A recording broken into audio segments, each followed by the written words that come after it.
Саламатсыздар ма? Гюнтер мен Кузьминнің кітабынан 117-ші есепті қарастырайық. Аның қандай мәндерінде көп мүшеліктің барлық түбірлері нақты болады дейді. Бұл есепті шешу үшін графиктік әдісті пайдаланамыз.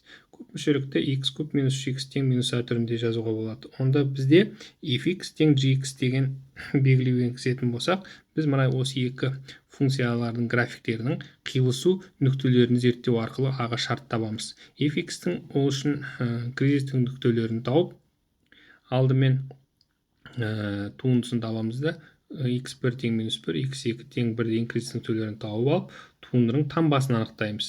Туындының таңбасын анықтау үшін сандық өсте тапқан кризистік нүктелерімізді белгілеп, туындының таңбаларын анықтаймыз. Сәйкесінше fx функциясы бұдан көріп тұрғанымыз минус x-тен минус 1-ге дейін және 1-ден плюс x-ке дейін өсетіндігін байқаймыз. Ал минус 1 мен 1 аралығында fx функциясы кемейтіндігін көреміз. Бұл ақпарат бізге функцияның экстрем мәндерін табуға көмектеседі. Туындының таңбасы плюстен минусқа ауысқан кезде, ол жерде бізде локальды максимум, ал минустен плюске ауысқан кезде локальды минимум мәндері бар екендігі белгілі. Сәйкесінше f-тің минус 1-дегі мәні 2, f-тің 1-дегі мәні минус екендігін таптық. Сонымен минус 1-де 2 деген локальды бізде максимум, ал 1-де минус 2 деген локальды минимум мәндері шықты. Енді осы ақпаратты біз пайдалана отырып fx функциясының графигін тұрғызайық. Бұл кубтық параболаның графигін тұрғызу үшін табылған мәндерді координат өсіне сызамыз.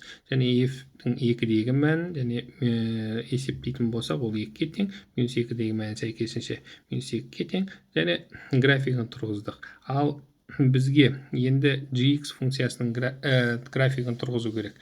Оған мәндер бере бастайық. Егер де 3 беретін болсақ, онда fx функциясымен бір-ақ қана нүктеде қиылысады.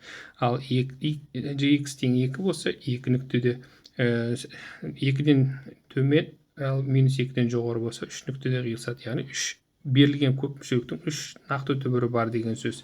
Шекаралық нүктедегі мәндерін қарастырып көрейік. А тең 2 болған кезде, бұлда біздің көп мүшелігіміз мынандай жіктеулер арқылы x тең минус 2, x тең 1 нүктелері, оның түбірлері бар екендігін көрсетеді. Яғни бір түбірі еселі түбір. Ұқсасынша, а тең минус 2 болған кезде тағы да бір түбірі 1 есел, екінші түбірі 2 еселі болатындығын көреміз. Сонымен берілген көп мүшеліктің барлық түбірлері нақты болу үшін, аның мәні минус 2 мен 2-нің арасында жату керек. Жақсы, сау болыңыздар.